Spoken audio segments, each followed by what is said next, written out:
Нема ништо спорно во тоа амбасадор за НАТО да се избере пред да се оформи новата техничка влада, смета еден од главните кандидати за технички премиер, Радмила Шекеринска. Министерката за одбрана вели не можат изборите да ни застанат на патот за влез во НАТО. Законот е многу јасен што е предизборен период. Оваа држава не смее да застане. Час поскоро неопходен ни е амбасадор во НАТО. И неодбранливо е да се зборува дека членството во НАТО е заеднички наш приоритет, а при тоа опозицијата да се буни и да бара државата да не ни прати амбасадор во НАТО.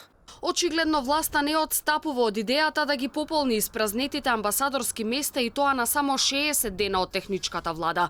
Заборавили Шекеринска на времето кога нејзиниот колега Никола Димитров велеше дека не смее да се испраќаат дипломати непосредно пред избори, па го стопираше заминувањето на подпредседателот на ВМРО ДПМНЕ Александар Николовски на позицијата амбасадор во Европската унија.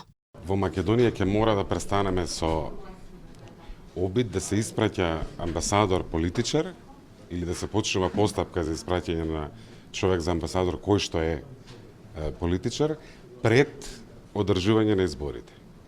Бидејќи логиката на праќање на некој што ви е политички близок, особено во голем центар, е да работи со вас додека сте власт. Градоначалничката на Тетово Теута Арифи во Вашингтон, професорот од правен Миша Домановиќ во Тел Авив, советникот на премиерот Дане Талевски во седиштето на НАТО во Брисел, дипломатката од кариера Шпреса Јусуфи во Анкара, писателот Сашо Насев во Софија. Ова се 5 сериозни кандидати кои би требало да добијат амбасадорски позиции. Оваа информација на Алфа од МНР ниту ја потврдија, ниту ја демантираа. Само рекоа дека процесот е во финална фаза.